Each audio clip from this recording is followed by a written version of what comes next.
Learning with Wasim में आपकी खिदमत में हाजिर हूँ। इस ख्वाहिश और दुआ के साथ हमेशा खुश रहें, मुस्कुराते रहें। जैसा कि आप जानते हैं कि मैंने लास्ट वीडियो में आपको बताया था कि प्रॉपर्टी अगर कम हो रही है या ज़्यादा हो रही है, तो आपने सबसे पहले उसको ख़रीदने से पहले या उसमें इन्वेस्ट करने से पहले ये वर्कआउट करना है कि आपने ये प्रॉपर्टी क्यों लेनी है और इसका पर्पज़ क्या होगा। तो इसमें एक पर्पज़ तो जो घर बनाने का था वो उसके ऊपर तो मैं लास्ट वीडियो कर चुका हूँ। तो आज की वीडियो में आपको ये बताऊँगा कि अगर आपने कोई ऐसी प्रॉपर्टी लेनी है जो आप रेंट आउट करके उससे एक रेगुलर इनकम जनरेट करना चाह रहे हैं, एक रेंटल इनकम हासिल करना चाह रहे हैं, तो उसके लिए कौन-कौन सी ऐसी चीज़ें हैं जो आप मद्देनज़र रखें। तो देखें, सबसे पहले तो इर्रिस्पेक्टिव कि आपको जो एक सुहाने ख्वाब दिखाए जाते हैं कि आप ऐसी जगह इन्वेस्ट कर लें, वहाँ कीमतें इस वक़्त 50% नीचे आई हुई हैं। मैं नाम नहीं लेता, लेकिन आप बेहतर जानते हैं कि काफ़ी जगहों में आपको ऐसी चीज़ें बताई जाती हैं कि वहाँ प्राइसेज़ इस वक़्त 50% से भी नीचे आई हुई हैं। आप फ़ौरन ले लें, आपको बड़ा अच्छा रेंट मिल जाएगा। या ऐसी जगह पे इलेक्शन के बाद एकदम कीमतें बढ़ जाएँगी, या ऐसी जगह पे ले लें जहाँ एक बहुत बड़ा अच्छा प्लाज़ा बन रहा है और आने वाले टाइम में यहाँ बहुत गैदरिंग हो जाएगी। तो देखें, आँखों को बंद करके इन चीज़ों पे यकीन ना करें, बिलीव ना करें।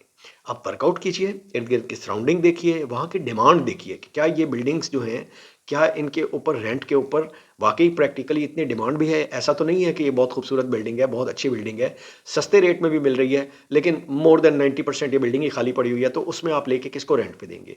दूसरा ये कि क्या वो मार्केट ऐसी है, जिसमें आने वाले दिनों में मार्केट में बेहतरी आ सके? क्या इर्द-गिर्द सराउंडिंग में इतनी अपॉर्च्युनिटीज़ मौजूद हैं कि वहाँ जो बंदा कारोबार करे वो आपको प्रॉपर्ली रेंट पे कर सके? तो ये वो चीज़ें हैं जो आपके लिए देखना बहुत ज़रूरी है। ये चीज़ों को देखते हुए जब आप इन्वेस्टमेंट करेंगे, तो फिर आप बेहतर प्रॉपर्टी का इंतख़ाब कर सकेंगे।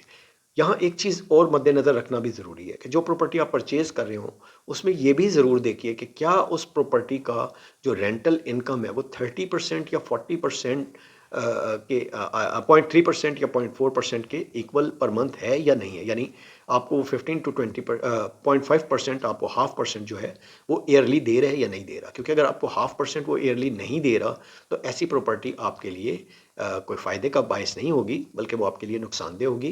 क्योंकि उससे बेहतर जो आपका रिटर्न है वो तो आप बैंकों से भी ले सकते हैं। तो फिर ऐसी जगह में इन्वेस्टमेंट करने का कोई फ़ायदा नहीं होगा। तो इसलिए ये देखना बहुत ज़रूरी है कि अगर हाफ़ परसेंट तक प्रॉपर्टी आपको अपनी रेंटल वैल्यू दे रही है, यानी पर ईयर आपको जो उसकी पर एनम इनकम मिलती है वो 0.5% है, तो फिर वहाँ इन्वेस्ट कीजिए। अदरवाइज़ वो अगर आपको प्रॉपर्टी सस्ती भी मिल रही है, तो 10 बार सोचिए कि वहाँ इन्वेस्टमेंट करना for the rental income purpose suitable भी है या नहीं है। सो ये कुछ बेसिक टिप्स हैं जिसके ऊपर वर्क कीजिए पहले, और फिर ऐसी जगह में इन्वेस्टमेंट करने का सोचिए, ताकि बाद में आपको पछताना ना पड़े। इसी के साथ आज की वीडियो से इजाज़त चाहूँगा। नेक्स्ट वीडियो तक के लिए अल्लाह हाफ़िज़।